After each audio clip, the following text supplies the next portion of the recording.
ഞായറാഴ്ച. നല്ല മഴ തന്നെ പുറത്ത്. വീണ പതുക്കെ കണ്ണു തുറന്ന് ബെഡിലേക്ക് നോക്കി. മഹിയേട്ടൻ എഴുന്നേറ്റു എന്ന് തോന്നുന്നു. പോലീസാണ്. നേരത്തെ എഴുന്നേൽക്കും. വ്യായാമത്തിലും ശ്രദ്ധ നൽകും. വീട്ടിൽ അച്ഛനും അമ്മയും മഹിയേട്ടനും. ഒരു ഉന്മേഷവും തോന്നിയില്ല. മൊബൈലെടുത്ത് വെറുതെ നോക്കി. ഇന്നത്തേക്ക് 1 മാസമായിരിക്കുന്നു. പക്ഷേ ഇപ്പോഴും അന്യരെ പോലെ. വീണ ചിന്തിച്ചു. തനിക്ക് ഈ വിവാഹത്തിന് ഒട്ടും താല്പര്യമില്ലായിരുന്നു. കാരണം ടൗണിലെ തുണിക്കട നടത്തുന്ന രാജേട്ടൻ്റെ മകൻ ഗിരീഷുമായുള്ള പ്രണയം. വീട്ടിൽ പറഞ്ഞപ്പോൾ എല്ലാവർക്കും എതിർപ്പ്. ഓരോ കാരണങ്ങൾ പറഞ്ഞ് അവർ തന്നെ പിന്തിരിപ്പിച്ചുകൊണ്ടിരുന്നു. ഒറ്റ മോളായി വളർന്ന തനിക്ക് വലിയ വാശി. ഇറങ്ങിപ്പോകും അവൻ്റെ കൂടെ എന്ന് കണ്ടപ്പോൾ ആത്മഹത്യാ ഭീഷണി. അതിലാണ് താൻ തോറ്റുപോയത്. പിന്നെ പലപ്പോഴായി പറയാൻ തുടങ്ങി ഗിരീഷിന് താൻ മാത്രമല്ല പല കാമുകിമാരുണ്ടെന്ന്. ഒന്നും താൻ വിശ്വസിച്ചില്ല.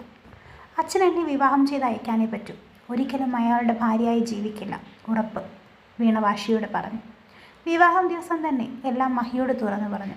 കാത്തിരിക്കാൻ ഞാൻ തയ്യാറാണ്, മാറാൻ നീ തയ്യാറാണെങ്കിൽ എന്ന് മാത്രമേ അദ്ദേഹം പറഞ്ഞുള്ളൂ.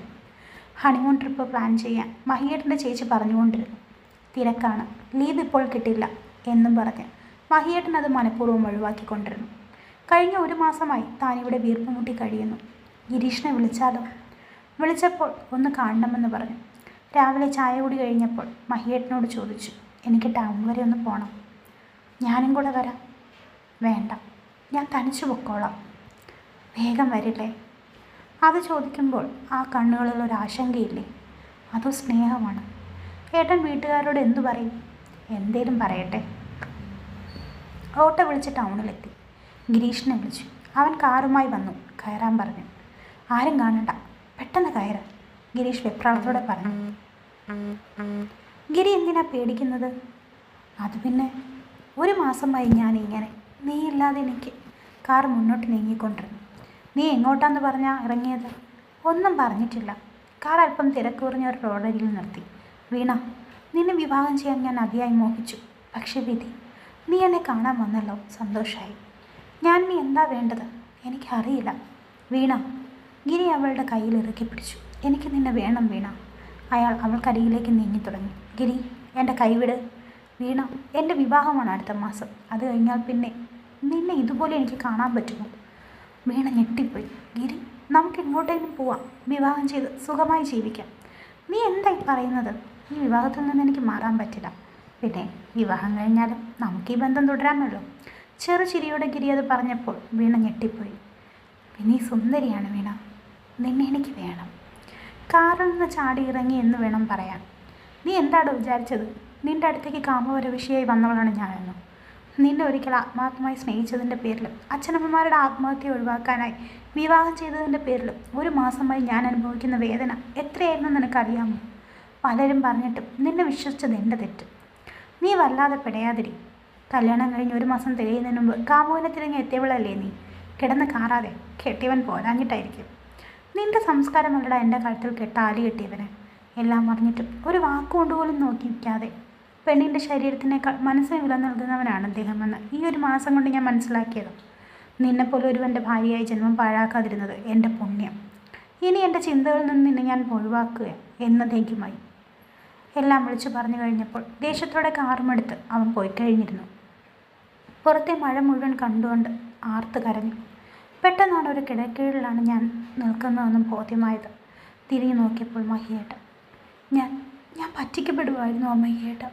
വീണയുടെ കരച്ചിലിന് ശക്തി കൂടി. മഹിയെ വിളിച്ച് ചേർത്ത് പിടിച്ചു. സാരമില്ല, എല്ലാ സത്യവും നേരിട്ട് ബോധ്യമായല്ലോ. നീ വീട്ടിൽ നിന്ന് ഇറങ്ങിയപ്പോഴേ എനിക്ക് തോന്നി നീ ഗിരിയെ കാണാനാവും പോയതെന്നും. അവൻ്റെ സ്വഭാവം അറിയുന്നത് കൊണ്ട് ഞാൻ നിൻ്റെ പിന്നാലെ കാറെടുത്ത് വന്നതാണ്. കാർ പെട്ടെന്ന് നിർത്തിയപ്പോൾ ഞാനൊന്ന് ഭയന്നു. അവൻ നിന്നെ. പക്ഷെ നീ പുറത്തിറങ്ങിയപ്പോൾ സമാധാനമായി. ആളുകൾ ശ്രദ്ധിക്കും. വാ പോവാം. പിന്നെ ഗിരിയുടെ കാര്യം, അവൻ എന്ത് ചെയ്യണമെന്ന് എനിക്കറിയാം. നനഞ്ഞ് കുതിർന്ന് കാറിലിരിക്കുന്ന വീണയെ മഹിയൊന്ന് നോക്കി. ഇങ്ങനെ കണ്ടാൽ അമ്മ വഴക്ക് പറയും കേട്ടോ. അവളൊന്ന് ചിരിച്ചു. ഓ, ചിരിക്കാൻ അറിയാം മോദിക്ക്. വീടെത്തി. കാറിൽ നിന്നിറങ്ങി നനഞ്ഞിറങ്ങുന്ന വീണയെ കണ്ട് അച്ഛനും അമ്മയും അമ്പരന്നു. എന്താടാ മഹി ആകെ നനഞ്ഞ് കുളിച്ച്? അതോ അമ്മേ, ടൗണിൽ നിന്ന് മടങ്ങുമ്പോൾ മഴ പെയ്തു. നല്ല അട്ടാറ് മഴ. അപ്പോൾ ഇവൾക്ക് മഴ കൊള്ളാൻ പോയി. അങ്ങനെ മഴ കൊണ്ട് നനഞ്ഞതാ. മോള് വേഗം പോയി കുളിച്ച് വേഷം മാറി. എടാ, നീ പോലീസ് തന്നെയാണോ? അമ്മ അതും പറഞ്ഞ് അകത്തോട്ട്. അല്പം കഴിഞ്ഞ മുറിയിൽ ചെന്നപ്പോൾ വീണ കുളി കഴിഞ്ഞിരിപ്പുണ്ട്. മഹി അവൾക്കരികിലേക്ക് ചെന്നു. മഹിയേട്ടൻ വല്ലാതെ സങ്കടപ്പെട്ടിട്ടുണ്ടാവും അല്ലേ? നിങ്ങളൊരു നല്ല മനുഷ്യനാണ്. ഞാനത് മനസ്സിലാക്കാൻ വൈകി. പലതും ഞാൻ മനസ്സിലാക്കാൻ ശ്രമിച്ചില്ല. എന്നോട് ക്ഷമിക്കണം. അച്ഛനെ ഞാൻ വിളിച്ചു കുറേ നാളുകൾക്ക് ശേഷം. എല്ലാം പറഞ്ഞ് ക്ഷമ ചോദിച്ചു. അച്ഛന് സമാധാനമായി കാണും അല്ലേ? അതെ, ഞാൻ മഹിയേട്ടൻ്റെ പെണ്ണായി മാറണം എനിക്ക്. ചേച്ചി പറഞ്ഞ പോലെ നമുക്ക് ഹണിമൂൺ ട്രിപ്പ് പോയാലോ? ഉടനെ. ശരിക്കും? ശരിക്കും. മഹി അവളെ തന്നിലേക്ക് ചേർത്ത് പിടിച്ച് നെറ്റിയിലൊരു ചുംബനം നൽകി. ഇതാണല്ലേ പ്രണയത്തിൻ്റെ ശരിയായ മുഖം? അതെ, പ്രണയത്തിന് പല മുഖങ്ങളുണ്ട്. നമ്മുടെ പ്രണയത്തിൻ്റെ മുഖം ഇതാണ്, ഇവിടെ തുടങ്ങുന്നു. അവൾ മഹിയുടെ നെഞ്ചിലേക്ക് ചേർന്നങ്ങനെ